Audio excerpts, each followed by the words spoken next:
तुमचं बाळ देखील त्याची पाठ अशी ताठ करतं का? म्हणजे बॅक आर्च करतं का? काही केसेस मध्ये बॅक आर्चिंग करणं हे नॉर्मल आहे, पण काही केसेस मध्ये बाळाला काहीतरी त्रास होतोय याचं देखील हे लक्षण आहे. प्रत्येक वेळेस बॅक आर्चिंग हे डेंजरस नसतं. काही केसेस मध्ये बेबीज एक्साइटमेंटमुळे त्यांना झोप येत आहे, भूक लागलीये किंवा ते ओव्हर स्टिम्युलेटेड झालेत, यामुळे देखील बॅक आर्चिंग करतात.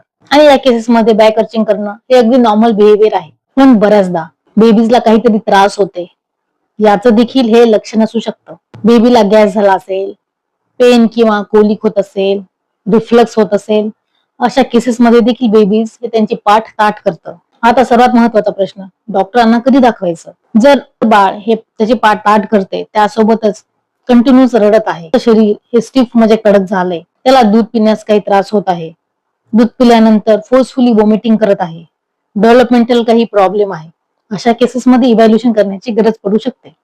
तुमचं बाळ देखील अशी त्याची पाठ ताठ करतं का, हे कमेंट मध्ये नक्की सांगा. आणि जर तुम्हाला बाळ त्याची पाठ का ताठ करतं याविषयी डिटेल पीडीएफ पाहिजे असेल, त्यामध्ये मी बॅक आर्चिंगची कॉमन कारणे, वॉर्निंग साइन्स, घरी काय ऑब्झर्व करायचं, डॉक्टरांना कधी दाखवायचं आणि सर्वात महत्वाचं बाळाला काही त्रास होतोय त्यामुळे बाळ त्याची पाठ ताठ करते का हे कसं ओळखायचं याची लक्षणे दिली आहेत. जर तुम्हाला हे पीडीएफ पाहिजे असेल तर मला डीएम करा आर्च.